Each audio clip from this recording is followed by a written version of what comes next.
Coming up on Chapman News, students were frustrated with two visitors who came to Camp Chapman.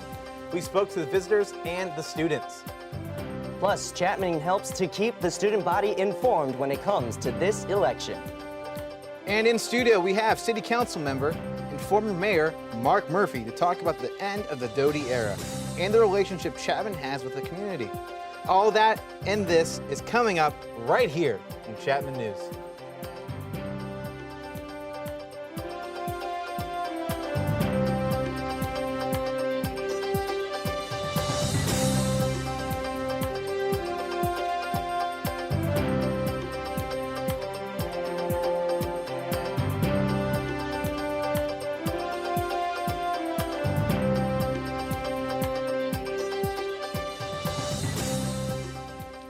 Hello and welcome to Chapman News. I am Nicholas Vieira. And I'm Matt Brown. Happy Friday to you.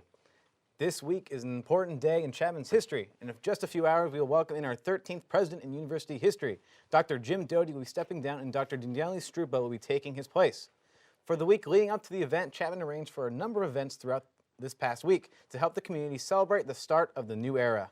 And some of the highlights from the past week included a visit from Hamilton's Leslie Odom Jr. and an ice cream social hour with President Strupa, yum, and a Q&A session with filmmaker Werner Herzog. Today is the last day of the celebration this week, and the ceremonies will conclude today at 2:30, when Dr. Strupa is officially named president. Reporter Evan Arani is live at Musco Center for the Arts with more information on the inauguration.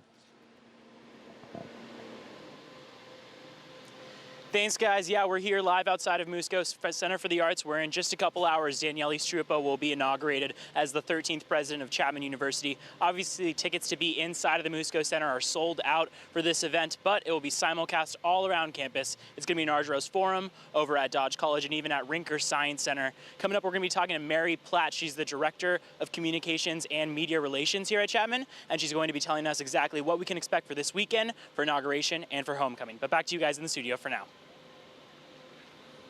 Thanks, Evan. Lots of excitement coming today, later today with the inauguration, Nick. I wish I could be there. Do you plan on heading over there? No, I wish I could too, but like any Chapman student, I'm very swamped with school. We're both working on Yes. homecoming. Yes. Tomorrow. For sure. Yesterday, students were caught off guard by two visitors to the Chapman University campus. Their presence created quite a stir. Reporter Emily Beal was at the scene and has the story. My first reaction when I got there was, is this a social experiment? The day started for many as what seemed like another Thursday. But all of that changed when two visitors came to the university campus preaching their beliefs. My goal is to preach the truth and to warn them so the blood's not on my hands. First coming onto the main campus of Chapman University this morning, Joshua Collins and Jamal Williams asked a campus employee where there was, quote, a free speech zone. Not too much later, after other campus employees spoke with the university PR office, the two men were escorted off of the main campus by Chapman University Public Safety. But ultimately, that was not the end of their efforts. That, in this culture, is a major battlefield right now as far as sexual sin. Chapman University senior Alice Swee was in class when she heard from friends about the two campus visitors. So what happened initially was that I was working in the student union, and I saw a Facebook post that my friend made saying that there were two people picketing behind Beckman, and I was kind of in disbelief. So I actually picked up my phone and I went to go check it out. Alice took to social media to share her frustrations with the Facebook community. Like, as somebody who identifies as part of the LGBT community, it's extremely painful to me to have to encounter that on my daily routine. Professor Christopher Bader teaches in the university's sociology department. His Sociology of Deviant Behavior class meets every Tuesday and Thursday. And when he heard about the unique visitors, he said that he felt there was no better way to have his class experience deviant behavior firsthand than through conversation with the two gentlemen. I wanted to go out here and give the students a chance because we talk about what causes people to engage in deviant behavior, why they do it, what the rewards and costs are. And when I saw them on campus, I thought this is an opportunity for the students to see and talk to people who are engaging this right now.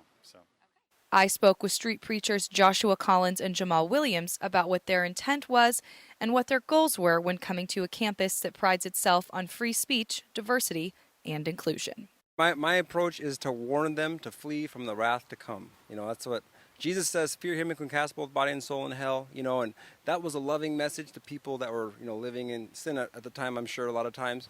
Just preach the good news, the gospel, that Jesus Christ, the only begotten Son of God, died for your sins and was resurrected.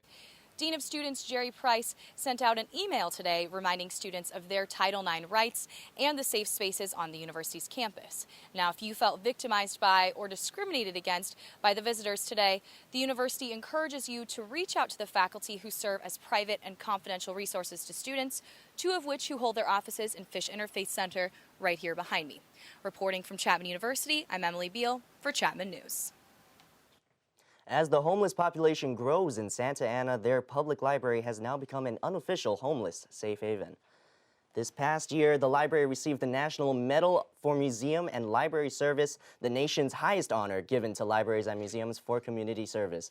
And now the homeless population surrounding the Civic Center, where the library is located, has been deemed a public health crisis because of the 400 homeless that reside there. This has caused the city to not only increase security for the premises, but the library was even closed for 2 weeks for a, quote, reconfiguration of the property in hopes to help the deal with the homeless population. The city council has now approved a program to help enhance the safety and security in the area. The plan includes 9 initiatives that both the public and city will be implementing immediately. With President Strupa's inauguration upon us, Doty looks back on his many years as president. Reporter Andrea Kurnt has the story. In the midst of President Strupa's inauguration week, Chapman University is alive with celebration. Though inauguration is a time of looking towards the future, it also involves reflecting on the past. The Doty era is now behind us, but the president emeritus left a long legacy of achievement. To have a role in transforming the place, a change, to be the person who is involved in helping with others make change possible is a very gratifying experience. During his time in office, President James Doty accomplished a number of projects, including the establishment of the Musco Center for the Arts and the renowned film and television school Dodge College. Now he passes the reins to close comrade President Strupa. The transition is, I'm feeling really good about it, mainly because I love Chapman and I want to make sure we have great leadership here. But I'm really confident in the leadership of our new president, Daniele Strupa. His days in office behind him, Dr. Doty is now heading back to the classroom. I hope to still bring about change, but this time I'll be able to have an opportunity to work more closely with students, and that's a great joy. Though no longer president, Dr. Doty will remain involved on campus as a full-time professor of economics. Now focused on his research and his students, the president emeritus is eager for his next chapter. From Chapman University, this has been Andrea Kurnt, Chapman News. With the presidential elections right around the corner, Chapman is providing students with opportunities to get involved and stay informed. Reporter Tori White has the news. Chapman Civic Engagement Initiatives hosted a screening of the first presidential debate on Monday night. Over 150 students crowded in the Student Union to join the other 84 million viewers tuning in, making it the most watched debate ever. I think it's fantastic that Chapman's showing the debate. I mean, part of us are here for just higher education in general, and that includes being informed in our politics. Millennials have the lowest amount of voter participation, so the goal of hosting these events is to keep Chapman students out of this statistic. It's really important for students to be informed because if they don't have a voice in politics, they're going to be ignored their whole entire lives. During the screening, they hosted a series of questions and a live polling and offered the opportunity for students to register to vote. They encourage everyone to attend the future debate screenings in order to make an informed decision when turning in your ballot. We are the future of this country. If we aren't involved now, we won't have enough information to make qualified decisions when we're older. Get involved now so you can have a better future. If you missed the first debate screening, Chapman Civic Engagement Center has planned many more events for its students to get involved. The first one being a voter registration concert tomorrow, October 1st. I'm Tori White for Chapman News. Students are encouraged to bring their parents to the voter registration concert tomorrow during the homecoming celebration. Knott's Berry Farm, the 160-acre amusement park located in Orange County, announced that they are shutting down their virtual reality-based attraction Fear VR after widespread concern among mental health advocates. Fear VR used virtual reality technology to immerse riders in a portrayal of a possessed girl in the hospital as part of a horror amusement show. The ride was originally titled and marketed as Fear VR 5150, in reference to a section of the California Welfare and Institutions Code which authorizes an official to involuntarily confine a person suspected of having a mental disorder. Last week, Knott's Berry Farm and their parent company, Cedar Fair, agreed to remove the 5150 designation from the title, but many mental health advocates were still not satisfied. After 1 week of a nationwide email campaign, the ride has officially been shut down. Inside the studio today, we have former mayor and longtime city council member Mark Murphy. Mark, just to name a few of your accomplishments so everyone gets an idea of who you are. You've been a part of the city council since 1993. You were mayor in 2000, re-elected in 2002 and 2004. After that, you started serving as a city council member in 2006, and are now currently mayor pro temp. And you're also awarded Orange Citizen of the Year in 2010. Oh, you're very kind. Thank you. No worries. I'm sure, of course, that you lost my words there, but going off of that, could you tell us a little bit more about the person behind all the awards? Oh, well, gosh, I'd rather really talk about Chapman University and the great growth and the great point we are in Chapman's history, but I'm a native of Orange. I remember when Chapman was much different and the opportunities were much different, both for the students and academia, but also for the community as well. And I feel really fortunate to have been a part of it. Dr. Doty and the entire staff and team were great to me when I was mayor, and supported a number of efforts both from a city standpoint as well as the university standpoint. We celebrated opening new libraries together during those terms and a number of other events and the rest. But I've been very fortunate. I'm born and raised here, born at St. Joe's Hospital, played sports on the Chapman fields as a young kid, and to get to see where it is today is really, really special. Well, you've been around Orange for a long time. You've gotten to know President Jim Doty pretty well. Any thoughts on him as he leaves and a new president comes in Daniele Strupa? Well, the best thing I could just say is, Jim, a job well done. Everybody knows that, but it can't be said often enough when you think about this path that has gone in the last 25 years of his leadership and the rest. He assembled a wonderful team of trustees and administration and the rest, but also had a vision that people were able to build to and stick to. Whether you talk about this fine institution here, the film school and the rest, or you talk about the law school, or you talk about any of the other great additions as well as augmentations that have happened. So I feel real fortunate. I wish I could just figure out whether or not for sure he's a twin, because I see him in so many places that I have to think there's 2 or 3 of them to get everything done.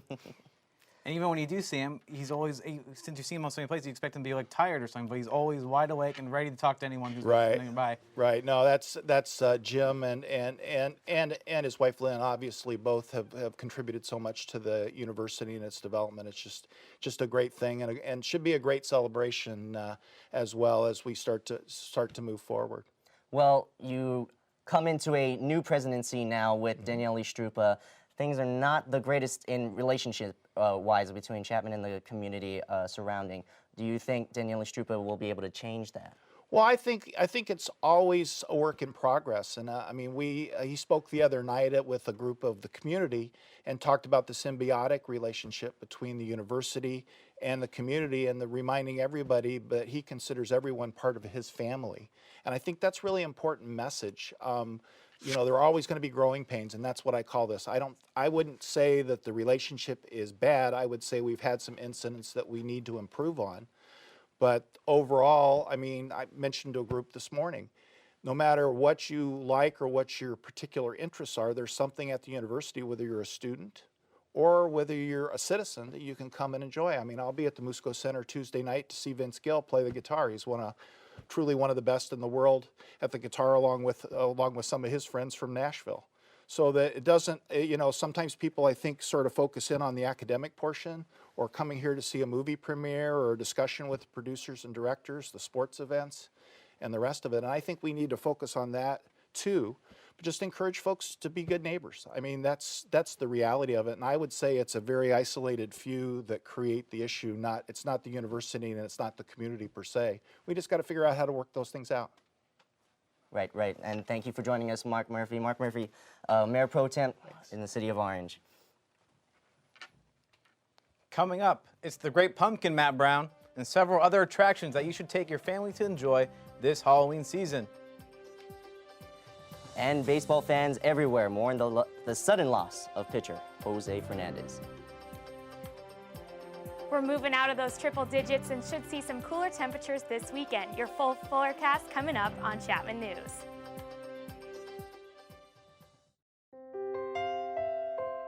Follow your dreams. Chapman University.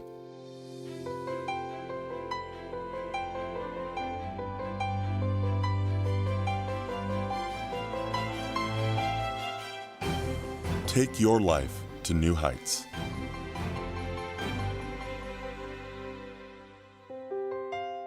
Chapman University. Invest your humanity. Lead.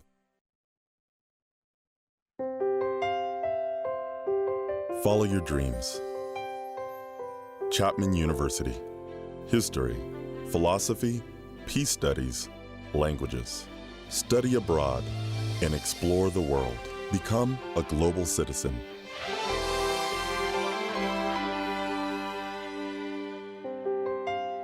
The Wilkinson College at Chapman University. Invest your humanity. Lead. Well, all of baseball has been mourning this past week, along with the family and friends of Jose Fernandez, the Marlins pitcher who was killed along with two of his friends in a boating accident early Sunday morning. The 24-year-old former Rookie of the Year was one of baseball's most polarizing young talents and appeared to be on a fast track to the Hall of Fame. On top of being the most talented players in the sport, Fernandez was also one of the most passionate. It was easy to see how much he loved playing baseball, and stories that have surfaced since his death have made it obvious that he approached every part of his life with the same perpetual enthusiasm. The Marlins canceled their Sunday game after hearing the news, and teams around Major League Baseball honored Fernandez by having a moment of silence and hanging his jersey in their dugout. The Marlins decided to finish out the rest of the season and took the field on Monday with every player wearing Fernandez's jersey. They had a memorial ceremony before the game around the pitcher's mound. One of the most visibly upset was second baseman Dee Gordon, who was the first player to bat for the Marlins that day. Gordon took the first pitch of the game, mimicking Fernandez's batting stance. He then switched to his normal left-handed batting stance. You can see it here, taking the first pitch, switching helmets, switching batting stances, and hitting a home run on the first pitch of his left-handed at-bat. Gordon broke into tears as he rounded the bases, his team showing the first signs of happiness amidst this tragedy. After crashing on the 110 freeway Wednesday evening, a man who stole a police cruiser is now dead. A police officer reportedly pulled to the side of the freeway to help a broken-down school bus when the suspect jumped into the patrol car and drove off. After a lengthy chase, the suspect crashed into a tree and was pronounced dead at the scene. The homeless population living in the Santa Ana Civic Center will have a new shelter to utilize, and it may open as early as October 6th. The Orange County Board of Supervisors signed $1.7 million contracts to open and operate the shelter named The Courtyard. The facility will house up to 300 homeless individuals a night and will serve meals to up to 450 people a day. Showers and social services will also be available. We are still about 2 hours away from the inauguration. We're going to take it back to reporter Evan Maroney in the field in just a second. Evan has Mary Platt, Director of Communications, to talk more about incoming President Daniele Struppa. Well, we will be coming back to this later. For now, let's go ahead and continue on. Excuse us for the technical difficulties. We're having trouble finding Mary Platt currently, but if you're looking for ways to get into the fall spirit despite this heat wave, there's a local pumpkin patch not too far from Chapman. Our reporter, Allison Arthur, has the story. The Irvine Park Railroad Pumpkin Patch is back for its 11th year, featuring lots of free activities, including a haunted house, a giant hay maze, and picture stands scattered throughout. The park also has the option for guests to purchase tickets to participate in more activities, like hay rides, face painting, carnival games, and more. It's not just a place where you come and pick a pumpkin and go. We've made it an entire activity for a family to come out for one day. And last Saturday, the 24th, we had our first annual Great Pumpkin Way Off. So people from all over Southern California brought giant pumpkins, which luckily they kept some on display, so you'll see those as you go through. We don't get too many teenagers because, like I said, most things are geared for little kids. But we, of course, get the occasional date out here. They bring their date to a pumpkin patch, which is really cute. Because of its wide range of inexpensive activities, families have started making their trip to this pumpkin patch an annual tradition. I think I'll do it like lots of times every year. Yeah, we usually come every week. The pumpkin patch will run all the way through Halloween on October 31st and will be open 7 days a week unless for some crazy reason we get some not so good weather here. Entrance to the park is free, but tickets for activities are $5 each. I know I'll be back with my friends to pick out the perfect pumpkin for a jack-o'-lantern. Reporting from Irvine Regional Park, I'm Allison Arthur, Chapman News. Moving on to Chapman sports, when Chapman joined the SCIAC in 2011, they set out to increase their number of varsity sports from 17 to 21. Well, finally, Chapman has reached its magic number.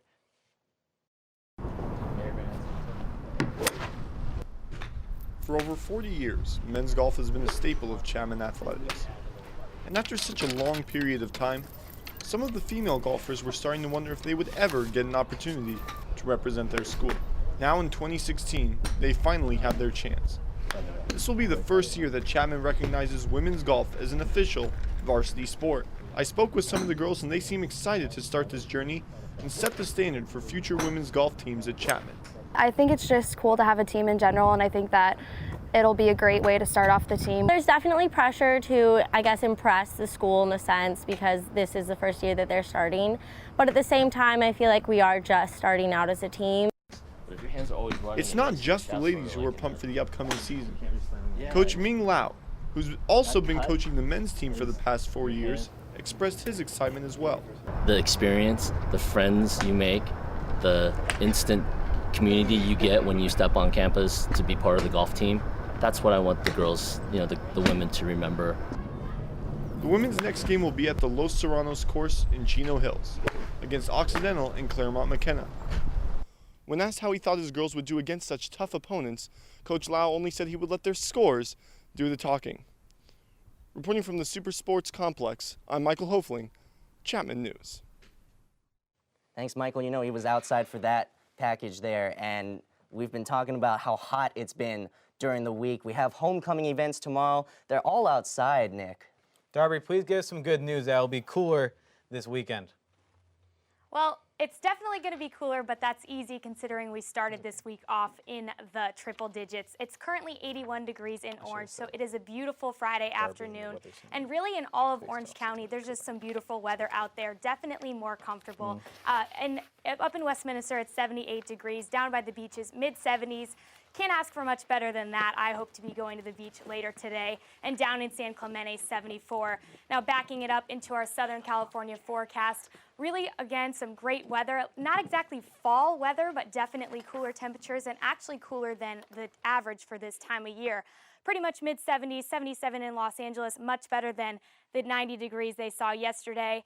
Down in San Diego, 72. And in Palm Springs, though they're still in the triple digits, they'll see some cooling off in the next week. Looking at a 5-day outlook for Orange, it's 5 days of straight sunshine, 81 on Friday, Saturday 87, Sunday 91, Monday 92, Tuesday 90. So we are cooling off this weekend, but it'll heat back up a little bit into next week. This weekend, homecoming game, big game for Chapman sports, and it'll be 82 degrees, perfect for a great football game and hopefully a Panthers victory. More on that and all of Chapman sports. I'm going to head it over to Nicole at the sports desk. Nicole?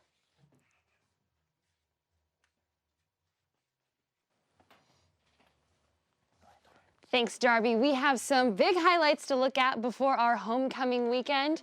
All that and more coming up on the Best Campus Sports Show.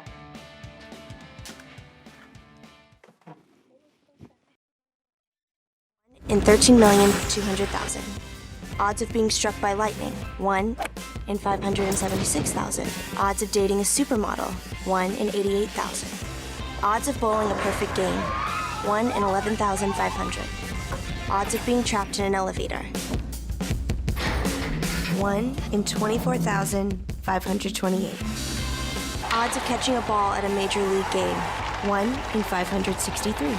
Odds of an injury from shaving, 1 in 6,585. Odds of tripping while texting, 1 in 10. Odds of getting cancer in your lifetime, 1 in 2 men, 1 in 3 women.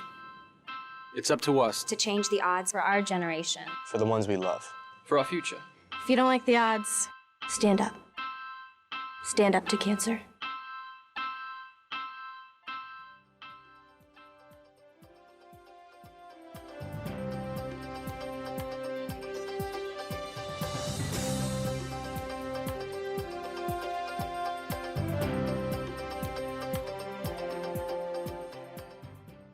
Emergencies and disasters happen with little or no warning and often occur while you are away from home. Be ready for emergencies by registering your alternate phone numbers, cell phones, and email addresses at alertoc.com. You will receive alerts when an emergency occurs near your workplace or neighborhood.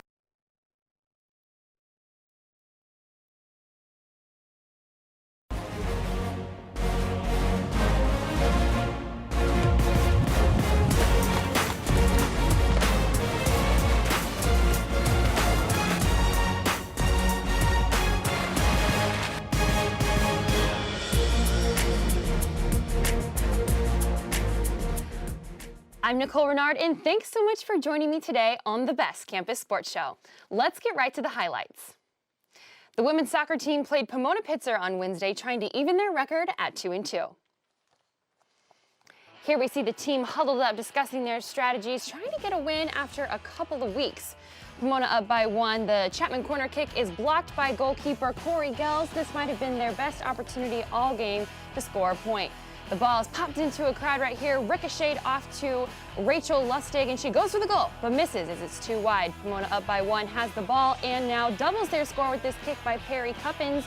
She is the team's leading scorer and just scored her 6th point of the season. Pomona's going to try and get one more goal here, but Kristen Kleinow isn't going to let it happen as she swipes the ball out of the air and tries to keep her team in the game. Chapman offense has one more chance to score a goal with that beautiful pass, but unfortunately too far in the front, and Pomona walks away with the win, 2-0. Now it's time to talk about my favorite sport, football. And we've got a lot to catch up on. So let's take a look at the highlights from last weekend's game against Trinity. First quarter, a pass by Trinity cornerback Austin Grauer is intercepted in the infield by Chapman's Chris Williams. Second quarter, Trinity tries to punt, but drops the ball, and the Panthers chase him down. The kick is blocked, and the Panthers chase it with Deanna Pachotti grabbing the ball in the end zone. Touchdown for the Panthers. Chapman extends their lead, with Trinity answers with the long pass to Tommy Levine. Chapman up by just 2 in the second half. Ricky Batista runs it in. Chapman retakes their big lead, but later it's Colin Cowart with the athletic touchdown to trim the lead. For the win, Trinity tries a 47 field goal that goes way left, and Chapman comes away with the victory, 19-17 over Trinity. Great job, boys. We had a chance to catch up with Chapman's Athlete of the Week, who was also named the Conference Athlete of the Week, Devin Ray. Let's hear what he has to say. We came into the game knowing that we had to stop the run, and D-line did amazing. All the other linebackers did, outstanding as well. And then, with everyone fitting their gaps, it kind of left me open to just play free and make some tackles. So everyone doing their job allowed me to do my job as well. Chapman football will be playing in their homecoming game this weekend, and for some players, this might be their last game for homecoming in a Chapman uniform. Our own Chris Williams caught up with senior receiver Ethan Weinstein for some information on his experience playing at Chapman.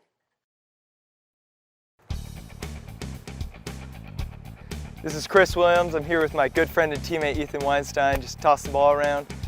We got that first big win under our belt, first home game this weekend. Tell me about how that felt. Felt great. Felt good to give these fans what they want, and just excited to see where the season's going to go. So that was the second game that you played receiver. I know you were DB with me last year. What's it been like switching back over to offense? It's been good. I actually wanted to play offense. I've been playing defense here my entire time, and yeah, it's just good. I think it's more fun. So my sophomore year, spring, they had me playing safety and corner like Monday, Tuesday, or Tuesday, whatever, 2 days out of the week. And then 1 day out of the week, I would go be a receiver and work on offensive plays and get a couple packages in. You've started on the defense for a few years. This will be your 4th homecoming game here. Talk about that atmosphere. Yeah, homecoming's always always one of the best games to play. You know, it's still early in the season, so we're still working to, you know, get the team ready for, you know, what's going to happen later. But yeah, just everything going on during the week and stuff like that. Getting ready for this big game is always fun. Well, thank you, tossing the ball around with me. I feel like it wouldn't be right if we didn't sign off with our handshake, though. With Chapman News, it's been Chris Williams, Ethan Weinstein. Thanks for watching. It's great, I love it. The homecoming game is this Saturday against Pomona Pitzer at 7 p.m. The game can be viewed on the Chapman Sports Broadcast Network. There's lots of chances to see the Panthers play at home this week. First one is today, right after the inauguration. Women's volleyball will play Whittier. Triple header tomorrow for our athletes, beginning with men's soccer and ending with the homecoming football game against Pomona Pitzer at 7 p.m. Later next week on Wednesday, you can cheer on men's soccer as they face Cal Lutheran and women's volleyball as they take on La Sierra. What a time to be alive if you're a Panther playing sports. We love our athletes and wish them the best of luck in this week's games. I heard there's also a lot going on in entertainment. Is that right, Rachel? That's right, Nicole. Up next, we've got details on the royal family's trip to Canada. Plus, for Harry Potter fans, we'll show you the latest trailer from Fantastic Beasts and much more box office buzz. I'm Rachel Cohen, and you're watching Chapman News. Be somewhere down, Chad. Sorry.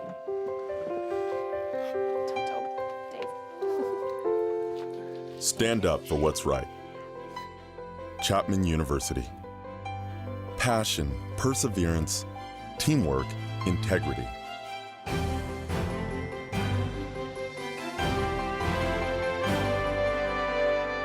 Create value in the world. The School of Law at Chapman University. Lead.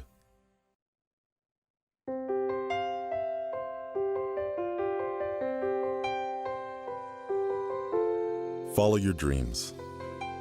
Chapman University. Chemistry, physics, computational science, biology. Start doing research in your first year. Soar to new heights. The Schmidt College of Science at Chapman University. Explore. Matt, before we toss it over to entertainment, I want to know, what's your stance on Harry Potter? Well, I've seen all the movies, haven't read all the books, so, I mean, I'm not the biggest Harry Potter fan, I'll let you know that. You're definitely going to make a lot of enemies from our newscast today for that statement. But, Rachel, can you tell us what else is going on in the world of entertainment? Definitely. Thanks, Matt and Nick. The royal family has been making headlines left and right this past week on their tour of Canada. It's been a family affair, too. The Duke and Duchess of Cambridge, William and Kate, brought their children Prince George and Princess Charlotte along for the adventure. During their trip, the family met with Prime Minister Trudeau, visited different charity organizations, and got to meet members from the Canadian Olympic team. People are also buzzing about Princess Kate's stunning fashion sense on the trip and adorable royal children. The royal family is expected to keep exploring the country until tomorrow. Justin Timberlake has his suit and tie on and is ready to bring his concert film to Netflix. The singer tweeted the big announcement, writing #JustinTimberlakeandChill.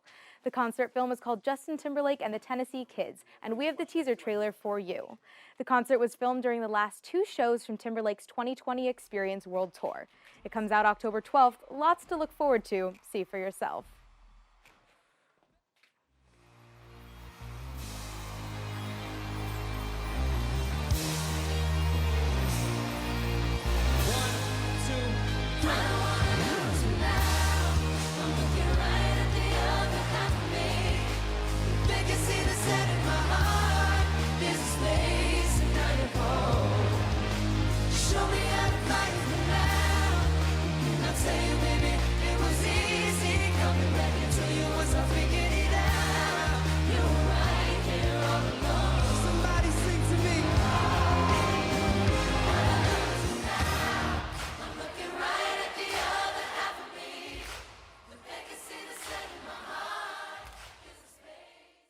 The concert film is out October 12th on Netflix. In other movie news, Disney just announced that there is a live-action version of The Lion King in the works. The studio is teaming up with director Jon Favreau to bring this animated classic to life. Favreau also directed the recent live-action version of the Disney's The Jungle Book, and this film will use largely the same CGI and green screen technology. There is no release date for the movie yet, but it's on the fast track to production, which is all Hakuna Matata with us. I don't know about all of you, but I'm going to find out how far in advance I can buy tickets to that show. I'm Rachel Cohen. Back to you at the desk. Thanks, Rachel. I'm definitely excited for that I am too. Lion King live-action movie. I'm not entirely sure what makes it live action, though, if they're all going to be CGI anyway. Well, we know who is live action right now. It's Evan Narani. He's with the head of communications, Mary Platt, at the Musco Center for inauguration. Evan?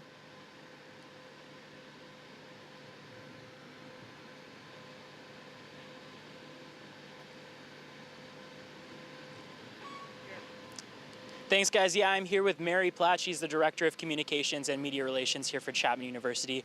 Mary, obviously a very busy weekend here in the Chapman community. We have inauguration and homecoming. Can you tell us what are the biggest events of this weekend? Well, this weekend, the largest event is going to be the investiture ceremony for President Strupa, which happens at 2:30 today. It's going to be about an hour and a half long, and that is an extraordinary event in the life of any universities when you invest a new president with all the regalia of his office. And so this is going to be a colorful ceremony. We have VIPs from all over the world. We have visiting academics from all over the United States. Everybody's going to be in their colorful robes and caps. And they'll be giving President Strupa the official medal of his presidency. Right. So that should be an extraordinary event. Followed by, they'll have not a champagne toast, but a Prosecco toast because he's Italian, out here on the lawn of our beautiful Musco Center. Right. And that's followed by a dinner for all the dignitaries.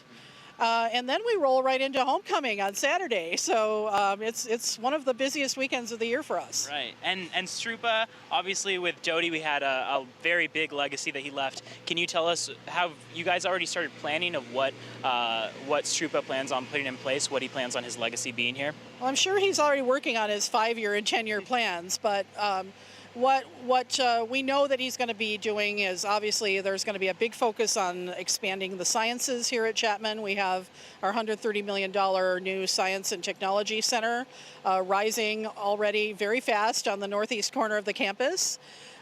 So, we'll be focusing on all the ways that sciences, and also he's going to be focusing on interdisciplinary. A lot of the events this week have been about the conjunction of the arts and the sciences. Obviously, we have our beautiful Musco Center now. That's really put us on the map.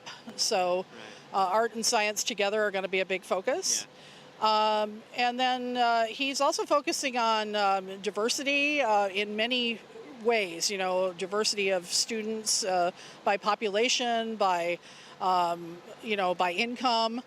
So, we want to make Chapman available to basically anybody who can pass the academic. I don't know, we're wrapping up in a little bit, but could I ask you really quickly, obviously it's a pivotal moment in the Chapman community with our relations with neighbors and the community of Orange. Could you tell us what the university is doing to kind of improve those relations? Well, we're doing a lot.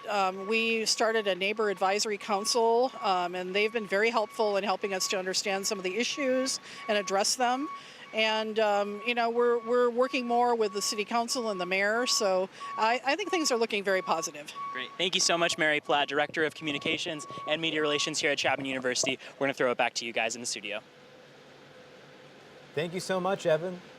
Hey, log on to our website, chapmannews.tv, to see all of our episodes, Chapman Newsies bios, and top headlines. Make sure you also follow us on Facebook, facebook.com/Chapman News, Twitter and Instagram @Chapman News, and YouTube at youtube.com/Chapman News. That's all the time we have for today. Have a good homecoming weekend. Have a delicious bowl of chili from the Chili Cook-Off just for me. Oh.